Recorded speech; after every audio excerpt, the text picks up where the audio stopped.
Morning, welcome back to my channel.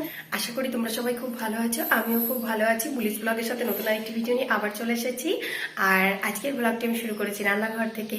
ঘুম থেকে উঠে ফ্রেশ হয়ে নিয়েছি আর এখন শুরু করব রান্না।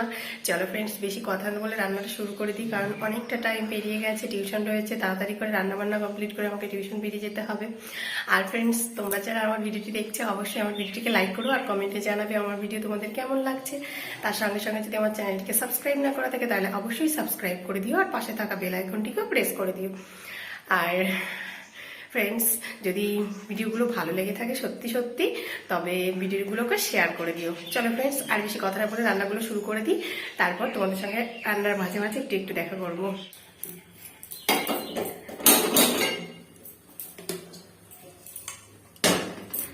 একটু রয়েছে ভেন্ডি আর একটা পটল ছিল, এইগুলোকে আমি টুকরো করে নিয়েছি ফ্রাইয়ের জন্য। এগুলো সব কালকে রাতেই কাটা রয়েছে, তোমরা তো আগে থেকেই জানো। কড়াই গরম হয়ে গেছে, এবার আমি তেল দিয়ে দেব পরিমাণ মতো। হলুদ দিয়ে দিই যাতে তেলটা চারিদিকে ছড়িয়ে ছিটিয়ে না যায়।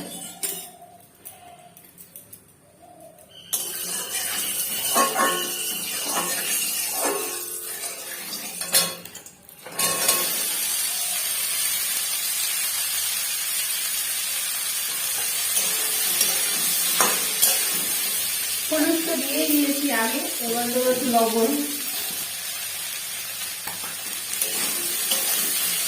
আর একটু দিলে ভালো হয়, কারণ তেলের উপর দিয়েছি তো একদম সামান্য, এটুকুতেই হয়ে যাবে ভেন্ডি ফ্রাই। এর মধ্যে কটা কাঁচা লঙ্কা তুলে দিয়ে দেবো। তো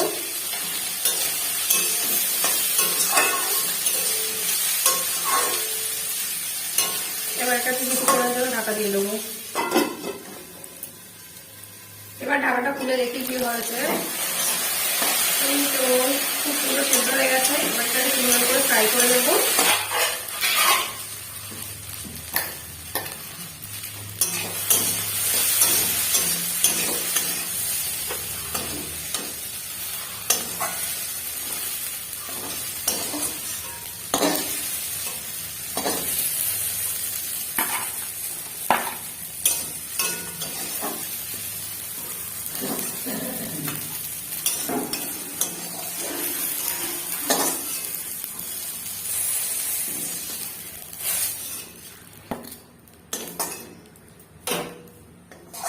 এবার ফুলকপির তরকারিটা রান্না করবো। তেল দিয়ে দিই পরিমাণ মতন।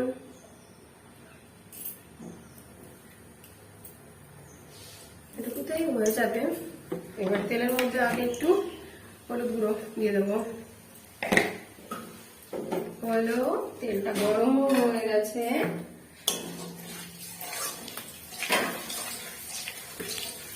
এর মধ্যে ফুলকপিগুলো ছেড়ে দেবো এক এক করে।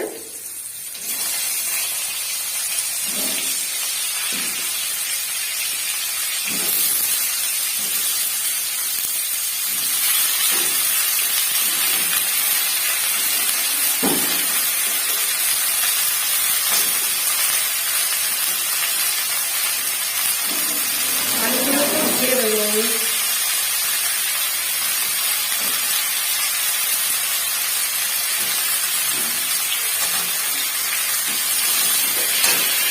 হলুদ তো দেওয়া রয়েছে, একটু লবণ দিয়ে এটাকে ফ্রাই করে দেবো।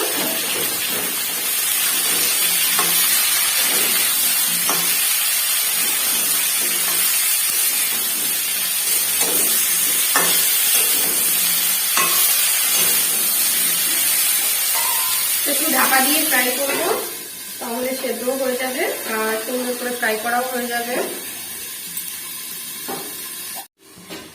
এবার ঢাকাটা খুলে দিয়ে ফুলকপিটা ফ্রাই করবো।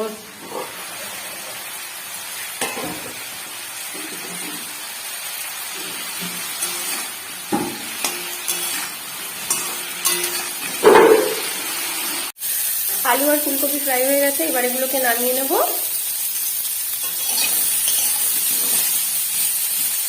কড়াইতে একটু পরিমাণ মতো তেল দিয়ে দিচ্ছি, এরপর জিরে ফোড়ন দেবো। তেলটা গরম হয়ে এলে একটু হলুদ দিয়ে দেবো, কারণ মশলা ফ্রাই করতে হবে, চারিদিকে ছড়িয়ে ছিটিয়ে যাবে না হলে।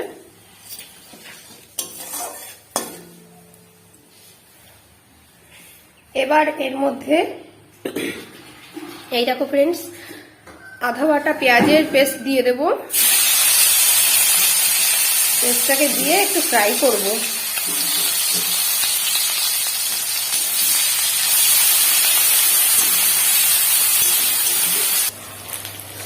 আর দেখো ফ্রেন্ডস, এখানে আমি একটু ডাল সেদ্ধ করেছি, সেটাকে আবার একটু ঘেটে নিয়ে জল ঢেলে দিয়েছি, আর দুটো কাঁচা লঙ্কা চিড়ে দিয়ে দিয়েছি। এটা ফুটে এলে তারপর ফোড়ন দিয়ে দেবো কড়াইতে। আর কালকে রাতে জলপাই সেদ্ধ করে রেখেছিলাম, সেটাকে দেখো আমি হাত দিয়ে একটু চটকে নিয়েছি, চাটনি করব। পেঁয়াজটা ফ্রাই হয়ে গেছে, এবার এর মধ্যে রসুনের পেস্টটা দিয়ে দিয়েছি, আর আদার পেস্টটাও দিয়ে দেব। এটাকে একটু হালকা ফ্রাই করে তারপর জিরে আর শুকনো লঙ্কার পেস্ট দিয়ে দেবো। ভালো করে ফ্রাই হয়ে গেছে। এবার দেখো এর মধ্যে এই যে জলে গুলে রেখেছিলাম জিরে আর শুকনো লঙ্কার গুঁড়ো, এটাকে দিয়ে দেবো। আর একটু জলও দিয়ে দেবো, তাহলে মশলাটা ভালোভাবে কষানো হয়ে যাবে।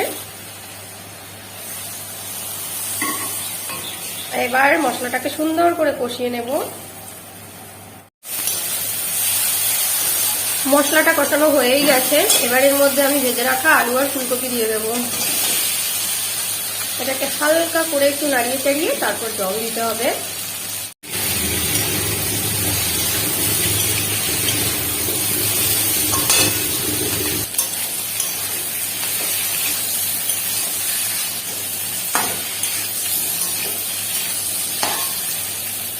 এবার জলটা ঢেলে দেবো।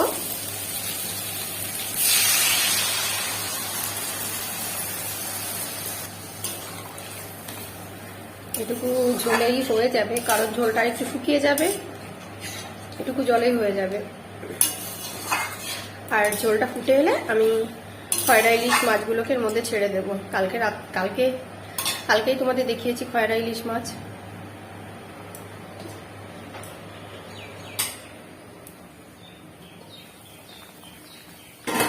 ঝোলটা ফুটে এসেছে সুন্দর করে। এবার আমি মাছগুলোকে ঢেলে দেব।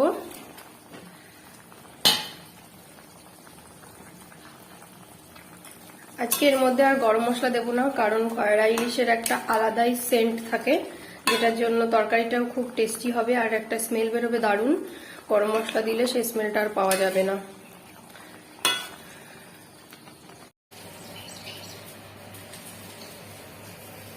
তরকারি হয়ে গেছে, এই দেখো, আর নামিয়ে নিয়েছি। এবার করবো চাটনি আর ডালটা, ওটা দেখাচ্ছি না, নামিয়ে তারপর একবারে তোমাদের দেখিয়ে দেবো আজকে কি কি রান্না হয়েছে। রান্নাবান্না সব কমপ্লিট হয়ে গেছে। এখানে রয়েছে ভেন্ডি আর শিম ফ্রাই, একটু মুসুরের ডাল রয়েছে এই দেখো, আর রয়েছে এই যে খয়রা মাছ দিয়ে ফুলকপি দিয়ে তরকারি, আর সব থেকে লাস্টে রয়েছে একটু জলপাইয়ের চাটনি। চাটনিটা একটু পাতলাই করেছি আমি, এই দেখো। এই যে আজকে সকালের খাবার প্লাস দুপুরের খাবার আমাদের এই দিয়ে কমপ্লিট হয়ে যাবে। আর ফ্রেন্ডস, আমি খুব ব্যস্ত, এখন বেরোতে হবে। আমি আজকে বাবাকে আসতে বারণ করেছি, আমি ভাবলাম আজকে সাইকেলিং করেই চলে যাব। চলো আমি রেডি হয়ে তারপর লাস্ট তোমাদের সঙ্গে দেখা করছি। রেডি হয়ে গেছি, আর এই যে সাইকেল নিয়ে এবার বেরিয়ে পড়বো ফ্রেন্ডস। আবার তোমাদের সঙ্গে পরে দেখা হবে বাড়িতে এসে। এখন টাটা। বাড়িতে চলে এসেছি, আর বেডরুমে এখন কথা বলা যাবে না, তোমাদের দাদাভাই ঘুমোচ্ছে। ও সকাল থেকে কি ঘুমাচ্ছে ও নিজেই জানে। বিছানার অবস্থা দেখো কি হয়েছে, কি জানি কি হয়েছে। ঘুম থেকে উঠলে তারপর জিজ্ঞেস করব যে কি হয়েছে, শরীরটা খারাপ কিনা। আমি এখন বিছানাটা তুলে নেব, আর কিছু জামা কাপড় ক্লিন করতে চলে এসেছি এই যে বাথরুমে, এগুলোকে ক্লিন করব, তারপর আমাকে চান দান করতে হবে। ছাদে এসেছিলাম জামা কাপড় মেলতে, তা ভাবলাম হেয়ারটাকে যখন ওয়াশ করেছি, ছাদে তো রোদ আছে হালকা হালকা, বেশি নয়, এই রোদে বসি, তাহলে আমার হেয়ারটাও শুকিয়ে যাবে। আর দুপুরের খাওয়া দাওয়া এখনো হয়নি, হেয়ারটা শুকিয়ে নিচে নামবো, খাওয়া দাওয়া করবো। তোমাদের দাদা ভাই যাবে ডিউটিতে, টিফিন বানাতে হবে। তাহলে ফ্রেন্ডস, আমি হেয়ারটাকে শুকিয়ে নিয়ে এখানে বসে পরে দেখা করছি তোমাদের সঙ্গে। এখন টাটা।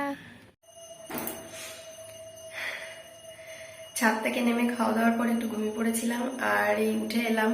এখন বানাবো চা বানাবো, আর একটু সঙ্গে বিস্কিট মুড়ি তো থাকবেই।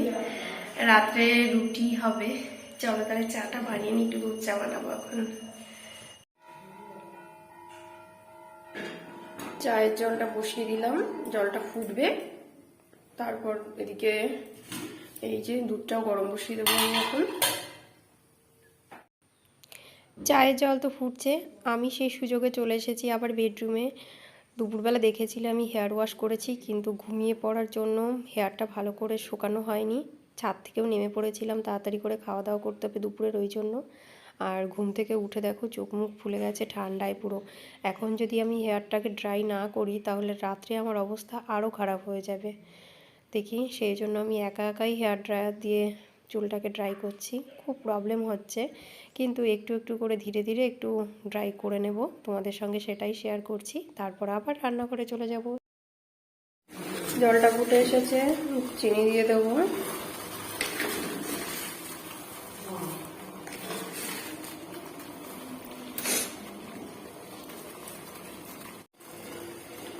চিনি দেওয়ার পর জলটা ভালোই ফুটেছে, এবার চা দিয়ে দেব। আর চা দেওয়ার পর জলটা ফুটে এলে দেবো দুধ।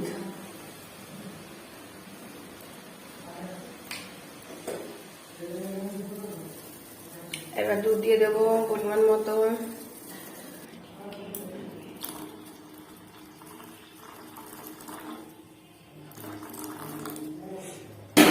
এবার দুধটা তো দিয়ে দিলাম, এবার চাটাকে বেশ কিছুক্ষণ ফোটাবো, একটু লো ফ্লেমেই ফুটিয়ে নেব। চলো চাটা ফুটতে থাক, পরে তোমাদের সঙ্গে দেখা করছি।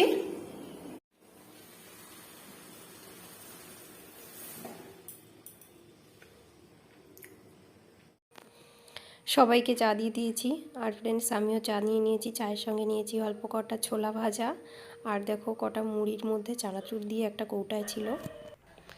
চা খেয়ে রুমে বিশ্রাম করছিলাম। আজ দুদিন পেয়ারা রয়েছে বাড়িতে, তোমাদের দাদাভাই আমার জন্য এনেছিল। আমার একটু জ্বর হয়েছিল, তোমাদের বলেছিলাম, মুখে রুচি নেই। বেশ কদিন পেয়ারা খেয়েছি, লাস্ট যে পেয়ারাটা ছিল এটা আর খাওয়া হয়ে ওঠেনি। তাই আমি ভাবলাম একটু বিশ্রাম যখন করছি পেয়ারাটা একটু খাই, তাই জন্য পেয়ারাটা নিয়ে চলে এসেছি কটা টুকরো করে। শুয়ে শুয়ে আমি এখন খাচ্ছি। খাওয়া হয়ে গেলে রান্নাঘরে রাতের জন্য রান্না করতে চলে যাব। রান্নাঘরে চলে এসেছিলাম, আর দেখো এখানে ভাতও বসিয়ে দিয়েছি। সেদ্ধ ভাত করছি রাত্রে, আর একটু রুটি করব। মা আটা মাখিয়ে দিয়েছে, তার রুটির সঙ্গে কিছু একটা করব। এখনো ভেবে দেখিনি কি করব। আমি সবজিগুলো দেখে তারপর ডিসাইড করবো যে কি তৈরি করা যায় রুটির সঙ্গে। ভাতটা শেষই হয়ে গেছে প্রায়, আমি ভাতটাকে উপুর করব ফ্রেন্ডস। তার মধ্যে একটা বিপদ ঘটে গেছে। ভাতটা উপুর করতে গিয়ে ভাতের ফ্যানটা, মানে ভাতের মাড় বা ফ্যান যেটাকে বলে, সেটা আমার এই আঙুলটাতে পড়ে গেছে আর পুরো পুড়ে গেছে। আমি লবণ আর হলুদ লাগিয়ে দিয়েছি, সরি লবণ হলুদ বলছি কেন, লবণ আর তেল লাগিয়ে দিয়েছি, সর্ষের তেল। জানি না কি হবে, এটাতে প্রচণ্ড পরিমাণে জ্বালা যন্ত্রণা করছে। এই দেখো ফ্রেন্ডস কি অবস্থা, পুরো লবণ আর তেল যেখানে যেখানে লাগানো আছে পুরো এই জায়গাটা পুরোটাই ভাতের মাড় বা ফ্যান পড়ে গেছে। কি অবস্থা আমার। তাই জন্য আমি রুমে চলে এসেছি, এখনও খাওয়া দাওয়া করিনি, একটু বিশ্রাম করব, পরে খাওয়া দাওয়া করব ফ্রেন্ডস। আজকে এই পর্যন্ত, তোমাদের সঙ্গে কালকে আবার দেখা হবে। Tata, good night.